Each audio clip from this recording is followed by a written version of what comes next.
Students, last video में हमने आपको linear equation in two variables पढ़ाया था और उसमें हमने आपको ये बताया था कि किस तरह हम किसी इक्वेशन को उसको linear equation in two variables के स्टैंडर्ड फॉर्म में कन्वर्ट करते हैं और ए बी सी की वैल्यू फाइंड करते हैं। उसी का नेक्स्ट टॉपिक है, आज हम पढ़ेंगे express the statement in linear equation. किसी स्टेटमेंट को लीनियर इक्वेशन में एक्सप्रेस करना, किसी भी स्टेटमेंट या वर्ड प्रॉब्लम को लीनियर इक्वेशन में कन्वर्ट करना, एक्सप्रेस करना। तो यहाँ पे हम फर्स्ट क्वेश्चन दिया हुआ है कि from a bus stand in Delhi, Delhi के किसी बस स्टैंड में इफ़ वी बाई, अगर हम खरीदते हैं two ticket to Agra, Agra के लिए, and 3 tickets to Mathura, Mathura के लिए 3 ticket, the total cost is ₹440। तो टोटल कॉस्ट कितना होता है? 440 होता है। Express this situation in linear equation, हमें इस सिचुएशन को लीनियर इक्वेशन में रिप्रेजेंट करना है। तो अब यहाँ पर देखिए टोटल कॉस्ट कितना है? 440। हम इसको कुछ रिड्यूस कर लेते हैं, मान लेते हैं, हमने मान लिया कि ये जो टोटल कॉस्ट है ये 44 है, और मान लिया कि आगरा के लिए एक टिकट 7 रुपये का है और मथुरा के लिए एक टिकट 10 रुपये का है। तो हमने आगरा के लिए 2 टिकट खरीदी थी, एक टिकट 7 रुपये की, तो 1 टिकट 7 रुपीज़ की, तो 2 टिकट 7 2 ज़ा 14 रुपीज़ की हो जाएगी। और मथुरा के लिए 1 टिकट 10 की है, तो 3 टिकट 10 3 ज़ा 30 की। दोनों को ऐड करेंगे तो आ जाएगा 44। यानी अगर हम नंबर ऑफ टिकट को ईच टिकट के कॉस्ट से मल्टीप्लाई करके ऐड कर दें तो हमें टोटल कॉस्ट मिल जाएगी। तो क्वेश्चन में हमें नंबर ऑफ टिकट्स दिया हुआ है, बट ईच टिकट की कॉस्ट क्या है, यानी मथुरा जाने के लिए एक टिकट की कॉस्ट क्या है ये नहीं मालूम, और आगरा जाने के लिए एक टिकट की कॉस्ट क्या पड़ती है ये नहीं मालूम। तो हम क्या करेंगे, इन्हीं को लेट कर लेंगे कि आगरा जाने के लिए एक टिकट की कॉस्ट क्या है और मथुरा जाने के लिए एक टिकट की कॉस्ट क्या है। तो हमने मान लिया let the cost of 1 ticket to Agra equal x, यानी एक टिकट की कॉस्ट आगरा जाने के लिए एक टिकट की कॉस्ट x है, तो 2 टिकट की कॉस्ट 2x हो जाएगी। Similarly cost of 1 ticket to Mathura y, हमने मान लिया मथुरा जाने के लिए एक टिकट की कॉस्ट y है, तो 3 टिकट की कॉस्ट 3y हो जाएगी। अब टोटल कॉस्ट के लिए हमें दोनों को ऐड करना होगा, तो अकॉर्डिंग टू क्वेश्चन हम 2x और 3y, भाई 2x आगरा का टोटल कॉस्ट है, 3y मथुरा का टोटल कॉस्ट है। अगर हम दोनों को ऐड कर देंगे तो हमें टोटल कॉस्ट मिल जाएगी, तो ये हो जाएगा 2x + 3y = 440। तो यही हमारा टोटल कॉस्ट हो जाएगा। तो इस तरह हम इस स्टेटमेंट को, इस वर्ड प्रॉब्लम को लीनियर इक्वेशन में एक्सप्रेस कर लेंगे। सेकंड क्वेश्चन है हमारा, cost of a book is ₹20 more than twice the cost of pen, express the statement as a linear equation. तो अब यहाँ पर एक बुक की कॉस्ट 20 ज़्यादा है than twice the cost of pen, pen के कॉस्ट के ट्वाइस से 20 ज़्यादा है।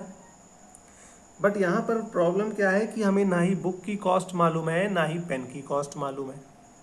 तो हम क्या करेंगे, बुक की और पेन की कॉस्ट, दोनों की कॉस्ट को लेट कर लेंगे। तो हमने मान लिया let the cost of book equal x and cost of pen equal y। According to question क्या कह रहा था, cost of book is 20 more than twice the cost of pen. तो कॉस्ट ऑफ बुक हमने क्या माना है, x, इज वर्ब है, इज MR, वाज वर, इनकी जगह हम इक्वल लगाते हैं, तो हमने इज की जगह इक्वल ले लिया। 20 मोर मतलब ज़्यादा, तो मोर के लिए हमने प्लस लगा दिया। ट्वाइस यानी 2 टाइम्स, हमने 2 का मल्टीप्लाई कर दिया, कॉस्ट ऑफ पेन, पेन की कॉस्ट क्या है y, तो x इक्वल हो जाएगा 20 प्लस 2y। 2y को हम ट्रांसफ़र कर देंगे, जब इसे RHS से LHS में ले आएंगे तो इसका साइन प्लस से माइनस हो जाएगा, तो आ जाएगा x minus 2y equal 20।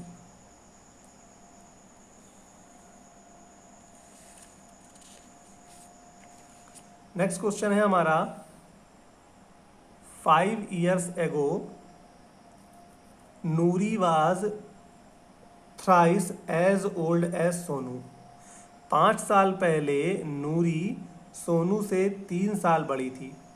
Express this information in linear equation. इसे हमें लीनियर इक्वेशन में एक्सप्रेस करना है। तो अगर हम आपसे कहें कि हमारी एज 2021 में क्या होगी या 2025 में क्या होगी, तो आप नहीं बता पाएंगे, क्योंकि आपको मेरी प्रेजेंट एज नहीं मालूम है। अगर आपको मेरी प्रेजेंट एज मालूम हो तो आप कितने 5 साल बाद या 10 साल बाद मेरी एज क्या होगी ईजिली बता लेंगे। सपोज मेरी प्रेजेंट एज 25 ईयर है, तो 2021 टू 2021 में मेरी एज क्या होगी, 1 ऐड हो जाएगी, 26 हो जाएगी। 5 ईयर्स आफ्टर क्या होगी, 25 प्लस 5 30 हो जाएगी। 5 ईयर्स बिफोर क्या हो जाएगी, 25 माइनस 5 यानी 20 होगी। यानी अगर हमें प्रेजेंट एज मालूम होगी तभी हम एगो या आफ्टर की एज फाइंड कर सकते हैं। अगर आपको प्रेजेंट एज नहीं मालूम तो आप किसी की कुछ साल पहले या कुछ साल बाद एज को नहीं बता सकते हैं। तो हमने मान लिया present age of Noori is equal to x and present age of Sonu equal y. Noori की प्रेजेंट एज x है और सोनू की प्रेजेंट एज y है। तो 5 ईयर्स एगो, जब आप एगो की बात पहले की बात करेंगे तो एज सब्ट्रैक्ट होगी और आफ्टर की बात करेंगे तो एज ऐड होगी। तो 5 ईयर्स एगो यानी 5 साल पहले नूरी की एज x माइनस 5 हो जाएगी और सोनू की एज y माइनस 5। जितनी भी एज होगी दोनों की 5 साल पहले 5 कम हो जाएगी। भाई आज अगर 25 है तो 5 साल पहले 20 होगी, आज अगर 20 है तो 5 साल पहले 15 होगी, आज 15 है तो 5 साल पहले 10 होगी। तो हमने दोनों की एज में 5 सब्ट्रैक्ट कर दिया। अब अकॉर्डिंग टू क्वेश्चन 5 साल पहले कंडीशन क्या दी गई है, Noori was thrice as old as Sonu, यानी Noori was thrice to Sonu. Noori जो है वो सोनू की एज से थ्राइस है। तो नूरी की एज है x माइनस 5, वॉज वर्ब है और वर्ब की जगह हम क्या लगाते हैं, इक्वल। थ्राइस यानी 3 टाइम्स, सोनू की एज y माइनस 5। इन दोनों के बीच कोई साइन नहीं है तो हमने मल्टीप्लाई का साइन लगा दिया। अब 3 का अंदर मल्टीप्लाई करेंगे तो 3 का y में मल्टीप्लाई करेंगे 3y और 3 का 5 में मल्टीप्लाई करेंगे तो 3 5 जा 15, 3 प्लस का है 5 माइनस का है, प्लस माइनस माइनस बीच में माइनस आ जाएगा। तो इक्वेशन बन जाएगी x minus 5 equal 3y minus 15। अब हम क्या करेंगे, नंबर्स एक तरफ कर लेंगे, वेरिएबल एक तरफ कर लेंगे। यानी इस 3y को यहाँ ले आएंगे और 5 को यहाँ ले आएंगे। तो 3y प्लस का है, जब ये राइट हैंड साइड से लेफ्ट हैंड साइड में जाएगा तो माइनस का हो जाएगा, और 5 माइनस का है, ये लेफ्ट हैंड साइड से राइट हैंड साइड जाएगा तो प्लस का हो जाएगा। तो 3y प्लस का है, इधर आया माइनस का हो गया। 5 माइनस का है, इधर आया तो प्लस का हो गया। तो ये हो जाएगा x minus 3y equal minus 15 plus 5।